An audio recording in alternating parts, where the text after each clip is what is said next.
ആകാശവാണി വാർത്താ വീക്ഷണം. പഹൽഗാം ആക്രമണം ലോകജനതയെ നടുക്കിയ കൊടും ക്രൂരത. തയ്യാറാക്കിയത് കെ.സി. അനിൽകുമാർ, മാധ്യമപ്രവർത്തകൻ. അവതരണം കൃഷ്ണ പ്രകൃതി. ലോകത്തെ ഏറ്റവും വലിയ പരമാധികാര ജനാധിപത്യ രാജ്യമായ ഇന്ത്യയ്ക്ക് നേരെ അയൽ രാജ്യമായ പാകിസ്ഥാന്റെ പിന്തുണയോടെ നടത്തിയ ഹീനമായ ആക്രമണമാണ് ജമ്മുകശ്മീരിലെ പഹൽഗാമിൽ കഴിഞ്ഞ ചൊവ്വാഴ്ച ലോകം കണ്ടത്. തികച്ചും ദുർബലവും അസ്ഥിരവുമായ അയൽ രാജ്യത്തിന്റെ നയസമീപനങ്ങളിൽ ഒരു മാറ്റവുമില്ലെന്ന സൂചന കൂടിയാണ് ഇത്. ശാന്തിയും സമാധാനവും സുസ്ഥിര ഭാവിയും യാഥാർത്ഥ്യമായ കാലത്തിനാണ് കഴിഞ്ഞ ഏതാനും വർഷങ്ങളായി കശ്മീർ സാക്ഷ്യം വഹിക്കുന്നത്. സ്ഫോടന ശബ്ദവും വെടിയൊച്ചയും കേട്ട നാളുകളിൽ നിന്ന് ജനത ഭയലേശമില്ലാതെ സാധാരണ ജീവിതം നയിക്കുകയായിരുന്നു. ദുരിതങ്ങൾ മറന്ന് സാമൂഹ്യ ജീവിതത്തിന്റെ മുഖ്യധാരയിൽ സജീവമാകുമ്പോഴാണ് നനച്ചിരിക്കാതെ മനസാക്ഷിയെ ഞെട്ടിച്ച ആക്രമണമുണ്ടായത്. ജമ്മുകശ്മീരിൽ തെരഞ്ഞെടുപ്പ് വിജയകരമായി നടക്കുകയും സാമ്പത്തിക വളർച്ചയിലേക്കും വികസനത്തിലേക്കും രാജ്യം പുരോഗമിക്കുകയും ചെയ്യുന്നതിന്റെ പശ്ചാത്തലത്തിലാണ് ഈ ആക്രമണം എന്നത് സംഭവത്തിന്റെ ആസൂത്രിത സ്വഭാവം വ്യക്തമാക്കുന്നു. പഹൽഗാമിലെ ബൈസരനിൽ വിനോദസഞ്ചാരികൾക്ക് നേരെയുണ്ടായ ഭീകരാക്രമണത്തിൽ 26 നിരപരാധികളാണ് രക്തസാക്ഷികളായത്. കൊല്ലപ്പെട്ടവരിൽ ഒരു മലയാളിയും ഉൾപ്പെടുന്നു. എറണാകുളം ഇടപ്പള്ളി സ്വദേശി എൻ രാമചന്ദ്രനാണ് ദുർവിധി നേരിട്ടത്. ഇദ്ദേഹത്തെ കൂടാതെ രാജസ്ഥാൻ, തമിഴ്നാട്, കർണാടക, ഗുജറാത്ത്, മഹാരാഷ്ട്ര എന്നിവിടങ്ങളിൽ നിന്നെത്തിയ വിനോദസഞ്ചാരികളാണ് ആക്രമണത്തിനിരയായത്. വിനോദസഞ്ചാരികൾ പതിവായി ട്രക്കിങ്ങിനെത്തുന്ന ബൈസരൻ താഴ്വരയിലായിരുന്നു ആക്രമണം.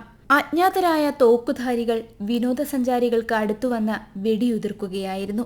സഞ്ചാരികൾ പഹൽഗാമിലെത്തി 10 മിനിറ്റുകൾക്കകമാണ് ആക്രമണമുണ്ടായത്.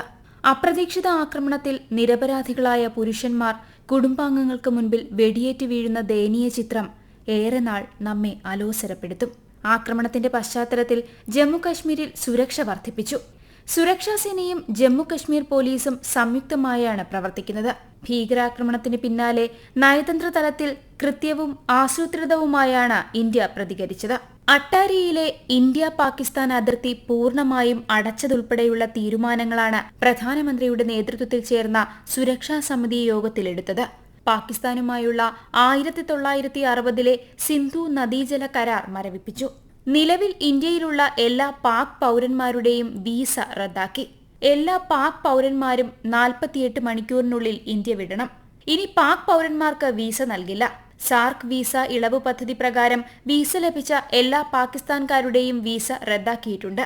പാക് ഹൈക്കമ്മീഷനിലെ ഉദ്യോഗസ്ഥന്മാർക്ക് രാജ്യം വിടാൻ ഒരാഴ്ച സമയം നൽകിയിട്ടുണ്ട്. ഇന്ത്യയിലുള്ള പാകിസ്ഥാന്റെ നയതന്ത്ര കാര്യാലയത്തിലെ ഉദ്യോഗസ്ഥരുടെ എണ്ണം 55-ൽ നിന്ന് 30 വെട്ടിക്കുറച്ചു. ഇസ്ലാമാബാദിലെ ഇന്ത്യൻ ഹൈക്കമ്മീഷനിൽ നിന്ന് ഇന്ത്യ സ്വന്തം പ്രതിരോധ, നാവിക, വ്യോമ ഉപദേഷ്ടാക്കളെ പിൻവലിക്കും. ന്യൂഡൽഹിയിലെ പാകിസ്ഥാൻ ഹൈക്കമ്മീഷനിലെ പ്രതിരോധ, സൈനിക, നാവിക, വ്യോമ ഉപദേഷ്ടാക്കളെ അനഭിമത വ്യക്തികളായി പ്രഖ്യാപിക്കും. ഇന്ത്യ പാകിസ്ഥാന്റെ ഉന്നത നയതന്ത്രജ്ഞൻ സാദ് അഹമ്മദ് വാറൈച്ചിനെ വിളിച്ചുവരുത്തി സൈനിക നയതന്ത്രജ്ഞർക്കുള്ള അനഭിമത നോട്ടീസ് കൈമാറി. 2019-ലെ പുൽവാമ ആക്രമണത്തിന് ശേഷം താഴ്വരയിലുണ്ടാകുന്ന ഏറ്റവും ഭീകരമായ ആക്രമണങ്ങളിലൊന്നാണ് ചൊവ്വാഴ്ച പഹൽഗാമിൽ നടന്നത്. പഹൽഗാം ആക്രമണം ഞെട്ടിപ്പിക്കുന്നതും വേദനാജനകവുമാണെന്ന് രാഷ്ട്രപതി ദ്രൗപദി മുർമു അറിയിച്ചു. നിന്ദ്യവും മനുഷ്യരഹിതവുമായ പ്രവൃത്തി. നിരപരാധികളായ പൌരന്മാരെ ആക്രമിക്കുന്നത് അങ്ങേയറ്റം ഭയാനകവും മാപ്പർഹിക്കാത്തതുമാണെന്ന് രാഷ്ട്രപതി പറഞ്ഞു. ആഭ്യന്തരമന്ത്രി അമിത്ഷായും വിദേശകാര്യമന്ത്രി എസ് ജയശങ്കറും പഹൽഗാം ഭീകരാക്രമണത്തിന്റെ വിശദാംശങ്ങൾ രാഷ്ട്രപതി ദ്രൗപദി മുർമുവിനെ ധരിപ്പിച്ചു. ഇന്ത്യ സ്വീകരിച്ച നയതന്ത്ര നടപടികളും മന്ത്രിമാർ രാഷ്ട്രപതിയെ അറിയിച്ചു. നിഷ്ഠൂരമായ ആക്രമണങ്ങൾ അപലപനീയമാണെന്ന് ഉപരാഷ്ട്രപതി ജഗ്ദീപ് ധൻഖർ സമൂഹ മാധ്യമത്തിൽ കുറിച്ചു. അതിനിഷ്ഠൂരമായ ഭീകരാക്രമണത്തെ പ്രധാനമന്ത്രി നരേന്ദ്രമോദി ശക്തമായി അപലപിച്ചു. ഇന്ത്യയുടെ ആത്മാവിന് നേരെയുള്ള ആക്രമണമായിരുന്നു ഇത്. ഈ ഹീനകൃത്യത്തിന് പിന്നിൽ പ്രവർത്തിച്ചവരെ നിയമത്തിന് മുൻപിൽ കൊണ്ടുവരും. ഗൂഢാലോചന നടത്തിയവരെയും വെറുതെ വിടില്ല. ദുഷ്ടശക്തികളുടെ പൈശാചിക കൃത്യങ്ങൾ ഒരിക്കലും വിജയം കാണില്ല. ചിന്തിക്കാൻ കഴിയുന്നതിനും അപ്പുറമുള്ള ശിക്ഷയാണ് അവരെ കാത്തിരിക്കുന്നത്. ഭീകരതയ്ക്കെതിരെ പോരാടാനുള്ള നമ്മുടെ ദൃഢനിശ്ചയം അചഞ്ചലമാണെന്നും അത് കൂടുതൽ കരുത്താർജിക്കുമെന്നും പ്രധാനമന്ത്രി പറഞ്ഞു. ഭീകരതയ്ക്കെതിരെ ഇന്ത്യയോട് ഐക്യദാർഢ്യം പ്രകടിപ്പിച്ച ലോകത്തിനും ആഗോള നേതാക്കൾക്കും പ്രധാനമന്ത്രി നന്ദി പറഞ്ഞു. ഭീകരാക്രമണത്തിൽ മരണമടഞ്ഞവർക്ക് കേന്ദ്ര ആഭ്യന്തരമന്ത്രി അമിത്ഷാ അന്ത്യാഞ്ജലി അർപ്പിച്ചു. ഇന്ത്യ ഭീകരതയ്ക്ക് മുന്നിൽ വഴങ്ങില്ലെന്നും ഭീകരാക്രമണത്തിന് ഉത്തരവാദികളായ കുറ്റവാളികളെ വെറുതെ വിടില്ലെന്നും കേന്ദ്രമന്ത്രി പറഞ്ഞു. മരണമടഞ്ഞവരുടെ കുടുംബങ്ങളെയും അമിത്ഷാ സന്ദർശിച്ചു.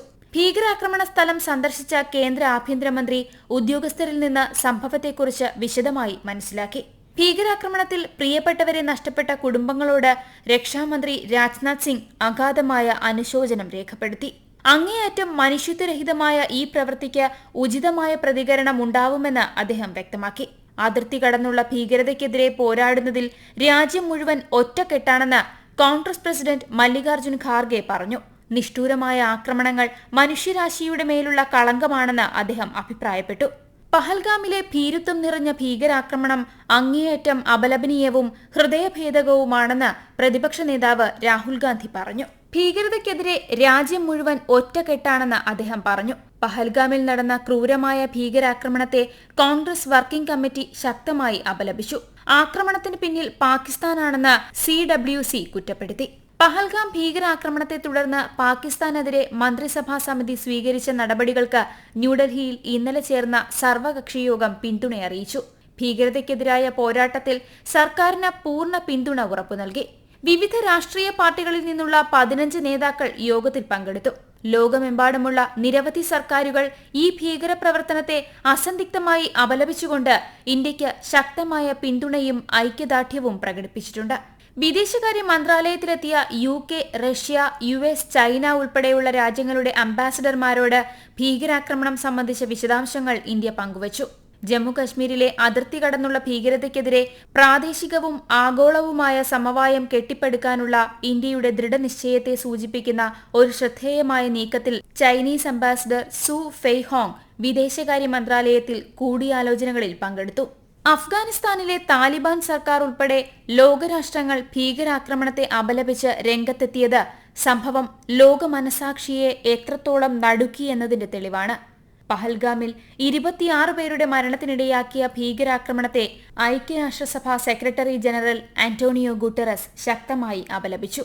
സാധാരണക്കാർക്കെതിരായ ആക്രമണങ്ങൾ ഒരു സാഹചര്യത്തിലും അംഗീകരിക്കാനാവില്ലെന്ന് അദ്ദേഹം വ്യക്തമാക്കി. സംഘർഷാവസ്ഥ കൂടുതൽ വഷളാകുന്നത് തടയാൻ ഇന്ത്യയും പാകിസ്ഥാനും പരമാവധി സംയമനം പാലിക്കണമെന്ന് സെക്രട്ടറി ജനറൽ ആവശ്യപ്പെട്ടു. ജമ്മുകശ്മീരിലെ ഭീകരാക്രമണം ഞെട്ടിച്ചതായി കനേഡിയൻ പ്രധാനമന്ത്രി മാർക്ക് കാർണി അറിയിച്ചു. പഹൽഗാം ഭീകരാക്രമണത്തെ തുടർന്ന് സർക്കാർ സ്വീകരിച്ച ശക്തമായ നടപടികൾ പാകിസ്ഥാനെ പ്രതികൂലമായി ബാധിക്കുമെന്ന് പാകിസ്ഥാനിലെ മുൻ ഇന്ത്യൻ അംബാസിഡർ പ്രഭു ദയാൽ പറഞ്ഞു. സിന്ധു നദീജല കരാർ മരവിപ്പിക്കാനുള്ള തീരുമാനം സിന്ധു നദിയുടെയും അതിന്റെ പോഷക നദികളുടെയും ജലത്തെ ആശ്രയിക്കുന്ന പാകിസ്ഥാന്റെ കൃഷിയെ ഗുരുതരമായി ബാധിക്കും. അട്ടാരി വാഗ അതിർത്തി അടച്ചതിനൊപ്പം പാകിസ്ഥാൻ പൗരന്മാർ ഇന്ത്യ സന്ദർശിക്കുന്നത് വിലക്കുവാനുള്ള തീരുമാനവും പാകിസ്ഥാനെ വ്യാപകമായി ബാധിക്കുമെന്ന് ഉറപ്പാണ്. അതേസമയം ഇന്ത്യൻ വിമാന കമ്പനികൾ തങ്ങളുടെ വ്യോമാതിർത്തി ഉപയോഗിക്കുന്നതിൽ നിന്ന് വിലക്കുമെന്ന് പാകിസ്ഥാൻ അറിയിച്ചു. ഭീകരതയോടുള്ള വിട്ടുവീഴ്ചയില്ലാത്ത സമീപനം ഉറപ്പാക്കുന്നതിനുള്ള തന്ത്രപരമായ നീക്കമായാണ് നയതന്ത്ര ഇടപെടലിനെ കാണുന്നത്. പഹൽഗാമിൽ നിരപരാധികളായ സാധാരണക്കാർക്ക് നേരെയുണ്ടായ ഹീനമായ ആക്രമണം മുഴുവൻ രാജ്യത്തെയും ദുഃഖത്തിലാഴ്ത്തിയിരിക്കുന്നു. അഗാധമായ ദുഃഖത്തിന്റെയും നഷ്ടത്തിന്റെയും സമയത്ത് മുഴുവൻ രാജ്യവും അവരോടൊപ്പമാണ്. രാജ്യത്തിന്റെ തെക്കേ അറ്റത്തുള്ള കൊച്ചു കേരളത്തിലും ഭീകരതയ്ക്ക് ബലിയാടായ ഇടപ്പള്ളി സ്വദേശി രാമചന്ദ്രന് നൽകിയ കണ്ണീരിൽ കുതിർന്ന അന്തിമോപചാരം ഓരോ പൗരനും രാഷ്ട്രത്തിന് എത്ര വിലപ്പെട്ടതാണെന്ന് നമ്മെ ഓർമ്മിപ്പിക്കുന്നു. ഔദ്യോഗിക ബഹുമതികളോടെ അദ്ദേഹത്തിന്റെ സംസ്കാരം ഇടപ്പള്ളി ശ്മശാനത്തിൽ നടന്നു.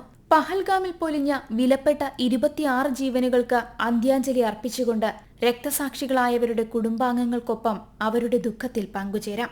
ഒപ്പം ഭീകരവാദത്തെ സധൈര്യം നേരിടാം. ഭീകരത ഇന്ത്യയുടെ ആത്മാവിനെ ഒരിക്കലും തകർക്കില്ല. ഇന്ത്യ ഒരു പുരാതന നാഗരികതയാണ്.